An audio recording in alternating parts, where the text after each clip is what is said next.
kultur kita yang masih patriarki ini kadang-kadang melihat posisi bahwa perempuan ini tidak mampu untuk menjadi seorang pemutus kebijakan gitu, misalnya jadi politisi, jadi anggota dewan, jadi kepala daerah gitu. Hai ladies talk kali ini bahas soal women in politics. Kali ini bersama aku Retian Sekar dan juga dua narasumber hebat aku kali ini. Dua-duanya perempuan of course.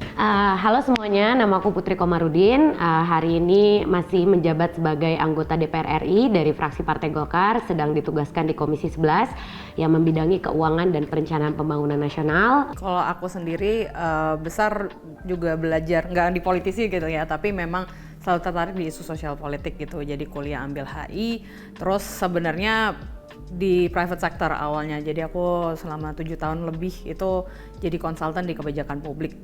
Akhirnya kemudian sama teman-teman bikin Think Policy. Jadi awalnya Think Policy ini komunitas profesional kebijakan publik, profesional muda lah, jadi yang seumuran-seumuran kita gitu ya, sama-sama belajar, networking, dan akhirnya jadi organisasi sampai sekarang gitu. Ini menarik juga karena isu kita adalah women in politics, gimana kemudian keterwakilan perempuan sekarang ini kan jadi PR besar ya. Tapi yang sering kemudian kita dengar mau pemilu ini adalah soal keterwakilan 30%, yang sampai sekarang juga belum terpenuhi. Padahal kalau kita lihat juga baliho-baliho gitu kan, kita lihat banyak banget yang gambarnya juga politisi-politisi perempuan gitu. Gimana Kak Putri memandangnya nih sebagai salah satu perwakilan nih gitu kan, perempuan juga gitu, tapi ternyata PR besar kita dalam memenuhi bahkan secara kuantitasnya aja tuh belum cukup gitu. Kultur kita yang masih patriarki ini kadang-kadang melihat posisi bahwa perempuan ini tidak mampu untuk menjadi seorang pemutus kebijakan gitu, misalnya jadi politisi, jadi anggota dewan, jadi kepala daerah gitu. Jadi akhirnya hal-hal seperti ini yang akhirnya menghambat pertumbuhan dari politisi dan representasi perempuan di politik. Kalau kita lihat misalnya trennya sebenarnya ini sudah naik gitu, jadi signifikan sebenarnya naiknya. Dari tahun 99 itu hanya 9%, habis itu meningkat sampai dengan 17% di 2014, sekarang kita ada di level 20% di pemilu 2019 kemarin, dan harapannya tentu sekarang kita bisa meningkat ya, kalau bisa sih ya 25 sampai 30% sesuai dengan undang-undang diafirmasi pemilu kita. Tapi yang memang menjadi salah satu tantangan bagi politisi perempuan adalah satu pendanaan, karena kita tahu yang namanya politik itu membutuhkan biaya. Terus ada juga permasalahan terkait dengan jejaring. Jadi biasanya perempuan ini karena belum dibiasakan untuk berorganisasi dari sejak sekolah, kita punya kekalahan yang sangat signifikan dalam hal jejaring kita di dunia politik yang memang masih dominan laki-laki itu. Kita tidak boleh menafikan bahwa memang isi dari organisasi politik itu bisa dibilang 75-80%-nya itu masih laki-laki. Sekarang aja udah ada afirmasi untuk perempuan di partai politik wajib 30% diisi oleh perempuan dalam kepengurusan. Tapi kan itu sebuah langkah yang memang masih harus kita perbaiki ke depannya, karena kuantitas juga harus dibarengi dengan kualitas. Jadi makanya yang sekarang menjadi tugas orang-orang seperti aku nih yang sudah alhamdulillah mendapatkan tempat menjadi seorang anggota DPR adalah membuka jalan bagi teman-teman yang baru ingin masuk menjadi seorang politisi. Oke, Kak Putri udah jelasin tentang kuantitas. Aku mau nanya ke Kak Ori, apakah kuantitas itu cukup Kak? Gimana dengan kualitas? Waduh, ini pertanyaannya dalam. Jadi mungkin kalau ini aku agak lebih sederhana dari observasi aku sekilas gitu ya. Mungkin kalau lebih detail mungkin ngomong ke teman-teman yang memang mengendalami isu ini gitu. Tapi kalau aku dari sebagai salah satu calon voters gitu ya, kayaknya there are room for improvement juga gitu ya. Kalau Mbak Put kamu juga mungkin aku udah lihat udah jelas gitu rencana kerja dan lain-lainnya gitu. Tapi sayangnya kalau aku observasiku secara umum, aku lihat banyak banget nih wajahnya perempuan gitu ya, tapi aku nggak bisa melihat, atau aku nggak tahu nih apa di komunikasinya atau gimana, tapi aku nggak melihat ada aspirasi-aspirasi perempuan yang dibawa gitu. Jadi kalau berdasarkan observasi itu kayaknya masih banyak ruang untuk yang bisa ditingkatkan lah ya, bagaimana caleg-caleg perempuan ini sebenarnya memang akan mengantarkan aspirasi. Apa tuh contohnya? Sebenarnya kan kalau ngomongin aspirasi perempuan ini beragam ya di kebijakan. Tadi kalau misalnya paling umum mungkin paling sering di kepala mungkin kayak UTPKS misalnya gitu, tapi sebenarnya lensa gender, bukan lensa perempuannya, lensa gender gitu ya, itu kan penting di setiap kebijakan gitu. Kita ngomongin isu yang lagi sering misalnya transisi energi gitu, bagaimana itu tuh nanti dampaknya ke mungkin female workersnya, dampak misalnya kalau ngomongin polusinya, limbahnya gitu, sering banget kacamatanya masih belum masukin lensa perempuan gitu. Apakah dampak limbahnya ke laki-laki dan perempuan itu bisa beda juga gitu, karena itu juga sebenarnya perlu ditilik. Atau ngomongin masalah kebebasan berbicara gitu di sosial media misalnya, itu tuh buat perempuan tuh tend to be more bullied gitu daripada laki-laki. Jadi banyak banget lensa-lensa perspektif gender yang sebenarnya kita harapkan bisa dibawa juga sama caleg-caleg perempuan, karena harusnya bisa share the same experience gitu kan, bisa empathy sebagai sesama perempuan itu bisa keluar dan kemudian dijawantahkan di policy-policy-nya. Nah Mbak Putri nih udah punya pengalaman hampir 1 periode ini di DPR dan mau mencalek lagi. Apa pengalamannya nih yang misalnya sebagai perempuan ya, aku tuh mau angkat isu ini gitu selama ini, tapi kok dealingnya susah banget gitu, karena apakah ada semacam rintangan-rintangan yang dirasakan selama ini sebagai perempuan juga? Kalau komisi aku emang fokus banget ya, karena kan komisi aku bidangnya keuangan. Jadi dunia keuangan ini kan sebenarnya kadang-kadang dianggap sebagai dunia yang maskulin. Kalau kita lihat banker-banker itu masih banyak yang mayoritasnya laki-laki. Walaupun sekarang pelan-pelan kita udah banyak lihat ekonom perempuan, menteri keuangan kita perempuan, ya kan, direksi di perbankan juga udah banyak yang perempuan. Tapi tetap dianggap sebagai isunya laki-laki karena berhubungannya sama uang gitu. Dan di dalam masa kampanye 2018 ke 2019 itu aku mengangkat isu yang sangat kental, yang masih kejadian juga di daerah pemilihan aku, namanya isu terkait dengan Bank Emok. Jadi Bank Emok ini tuh semacam rentenir yang memberikan akses permodalan secara mudah kepada perempuan, dan memang menyasar hanya kepada kaum perempuan, dan mereka ini persyaratannya sangat mudah, hanya izin suami dan juga KTP. Jadi banyak yang akhirnya memalsukan izin suaminya ini untuk meminjam uang yang rata-rata mereka pakai juga bukan untuk dirinya sendiri. Ada yang untuk membiayai misalnya anggota keluarganya yang sakit, tapi karena mereka tidak punya pendapatan, akhirnya mereka mengorbankan sampai harus meminjam ke rentenir tersebut. Ada yang buat mendanai anaknya kekurangan biaya tapi tidak enak buat minta ke suaminya. Ada juga yang benar-benar pengen usaha dan mereka akhirnya mencoba dengan meminjam uang tersebut. Tapi karena ini pinjamannya pinjaman kelompok, jadi skemanya namanya tanggung renteng. Kalau aku nggak bisa bayar, Kak Ori yang harus menanggung hutang aku, akhirnya menimbulkan banyak konflik sosial. Ada yang sampai dicerai suaminya, ada yang sampai depresi, bunuh diri. Jadi sama seperti fenomena pinjol. Jadi kalau Bank Emok ini pinjol yang di offline, kalau pinjol ya yang di online gitu. Dan waktu aku menemukan fenomena itu di daerah pemilihan aku berikhtiar, aku berjanji misalnya akan mengikhtiarkan ini menjadi sesuatu yang bisa menjadi produk legislasi di DPR.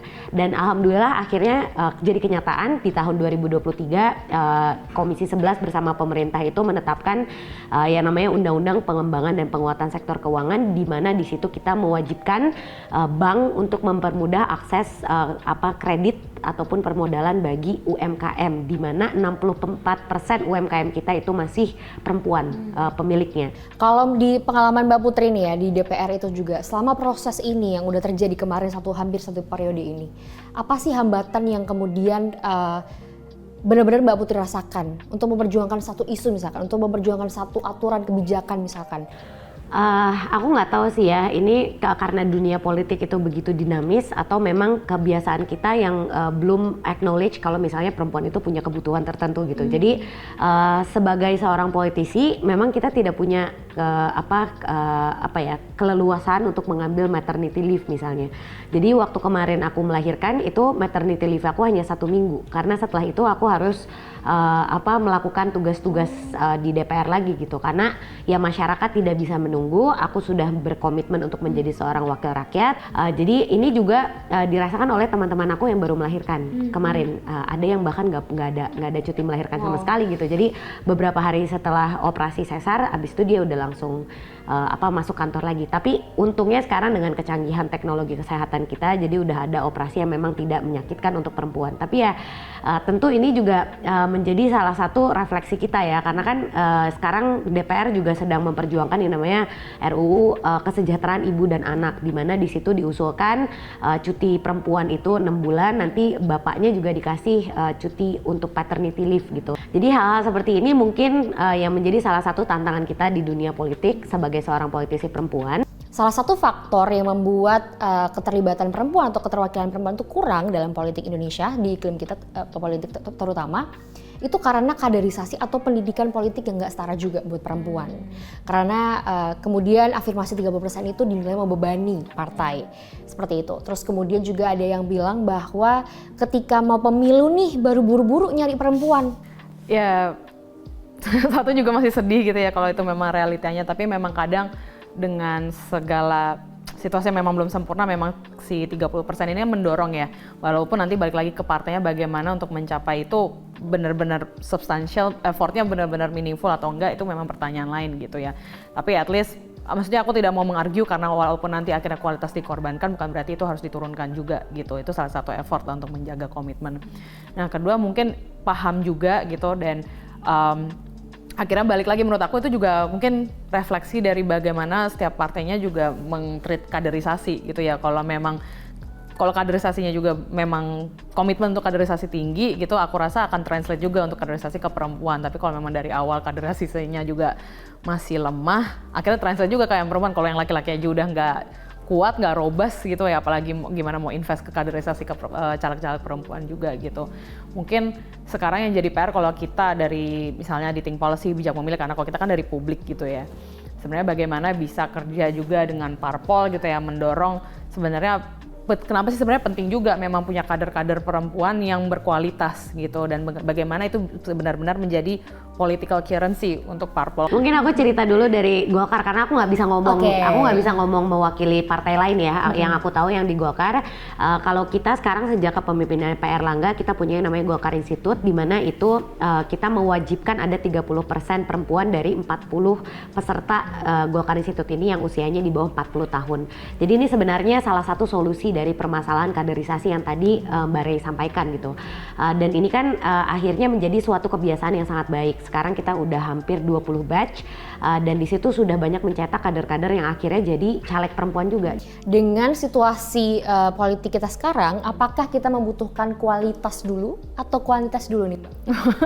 Aku rasa maksudnya bisa paralel gitu ya. Jadi misalnya kalau dibilang pakainya 30% dulu, itu bisa bergerak dan sampai secara paralel kita push juga bagaimana kualitasnya juga terpenuhi gitu. Dan menurut aku tadi kualitas itu mungkin banyak bisa digerakkan oleh publik justru, karena publik yang akan kembali menilai gitu kan, apakah kader-kader ini benar-benar merepresentasikan aspirasi perempuan. Dan ini makanya juga mungkin turun kenapa perempuan harus actively engage dalam political discussion gitu, karena kalau misalnya perempuan yang dari publik juga diem aja, demand itu tidak akan pernah terjadi juga gitu. Iya, tadi juga sempat beberapa kali dimention juga sama Mbak Ori ya, ketika menggodok sebuah kebijakan yang nggak pakai kata-kata perempuan, tapi sebenarnya kebijakan itu akan sangat berpengaruh dan berdampak ke kehidupan perempuan juga. Nah, aku mau nanya ke Mbak Ori nih, dari sebagai observer nih ya, ngelihat apakah kemudian perempuan Indonesia ini sudah bisa dikatakan melek politik belum sih? Waduh, susah jawabnya kayaknya, tapi kalau mungkin observasi sekilas, dan bisa jadi aku bias karena surrounded yang lebih melek, bisa jadi gitu ya, lingkungannya lebih banyak. Tapi so far memang dari lingkunganku mungkin nggak tahu melek apa, as in punya aspirasi, jadi the fact kayak invested pengen tahu pemilu ini sebenarnya ceritanya seperti apa, belajar, maksudnya jadi mungkin awareness-nya ada gitu, pengen punya aspirasi ada, jadi bisa protes, bisa harusnya kayak gini diregulate ya, yang harus ini sepertinya kemana gitu, itu tuh ada. Nah yang sepertinya pertanyaannya adalah apakah engaging, nah itu yang menurut aku masih rendah kayaknya, karena kalau engaging kan berarti memang actively, misalnya aspirasi nih, punya aspirasi, aku harusnya nih yang ini diregulasi, yang ini ada undang-undangnya gitu, nggak ngerti, melek. Tapi apakah akhirnya komit mau nyoblos gitu tanggal 14, itu beda-beda kasusnya gitu. Jadi agak beda antara politically aspire sama politically engaged tuh agak beda, ada gapnya gitu. Oke, kalau dari Kak Putri sendiri pengalamannya nih terjun ke masyarakat, melihat bertemu dengan berbagai perempuan dari berbagai background gitu kan, tingkat pendidikan juga, daerah-daerah juga gitu. Apakah masih jadi PR nih buat kita perempuan ini udah melek politik atau belum? Yang tadi aku sampaikan di awal ya, sedihnya tuh masih banyak di beberapa desa di kabupaten yang aku wakilin, itu suara perempuan itu tergantung sama suaminya atau tergantung sama ayahnya. Makanya itulah pentingnya caleg-caleg perempuan seperti aku tuh rajin turun ke desa-desa, turun ke pelosok-pelosok supaya bisa memberikan edukasi politik juga, bahwa mereka sebagai warga negara itu punya hak suara yang sama suami ataupun ayahnya. Dan kadang ini pesan tidak tersampaikan dengan baik gitu. Jadi ya walaupun sekarang sudah ada kecanggihan teknologi, udah ada media sosial ya kan, di mana edukasi politik itu berjalan juga, tapi penting sekali buat kita tetap menyasar kepada mereka-mereka yang tidak punya akses kepada teknologi tersebut. Karena suka atau tidak suka, baik itu di Pulau Jawa atau di luar Pulau Jawa, pemerataan konektivitas digital kita masih sangat rendah, dan ini harus kita bantu dari sisi kita sebagai politisi adalah untuk lebih sering menyapa mereka secara tatap muka. Jadi mungkin itulah harapannya yang bisa kita tingkatkan ke depannya gitu.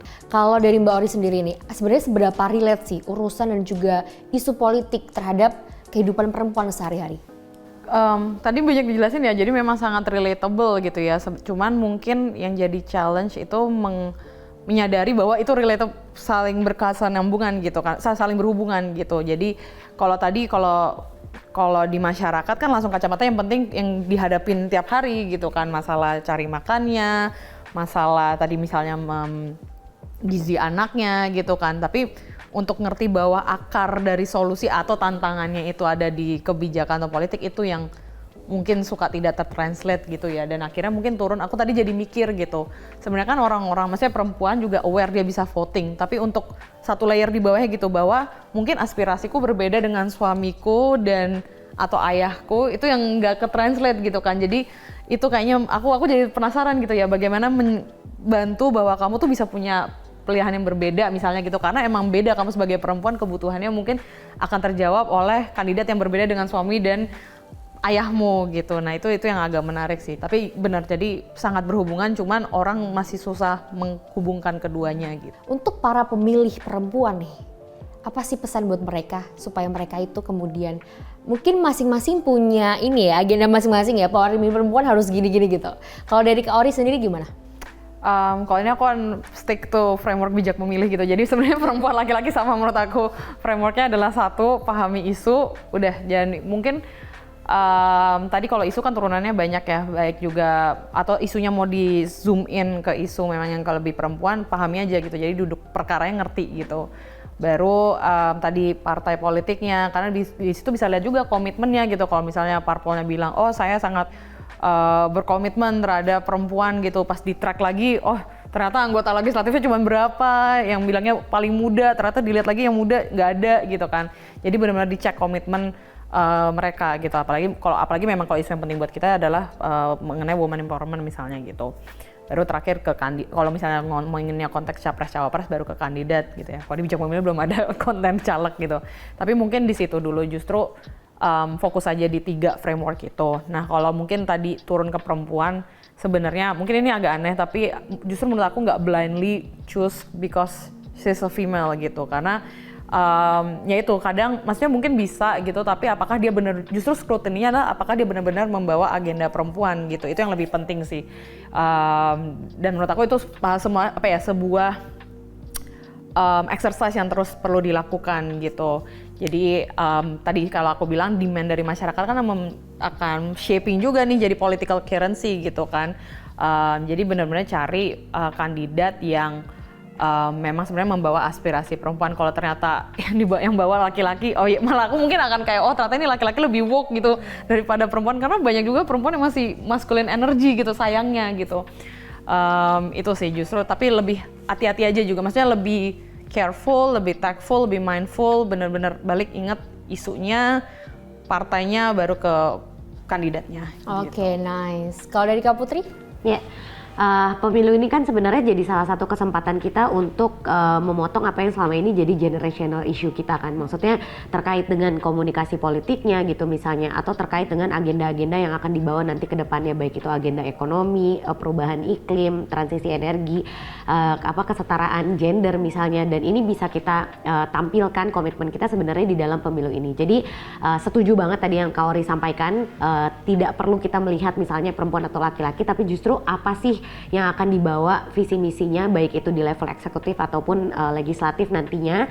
Karena pengalaman aku di 2019 juga ternyata perempuan dan anak muda nih masalahnya agak-agak mirip. Jadi kadang-kadang lebih susah untuk memilih perempuan untuk memilih perempuan lainnya dengan berbagai pertanyaan karena tadi kita punya konstruksi patriarki tadi kan. Jadi social construction kita yang itu akhirnya membuat bias di antara para pemilih perempuan sehingga melihat laki-laki sepertinya lebih wow gitu. Padahal sebenarnya punya agenda yang sama.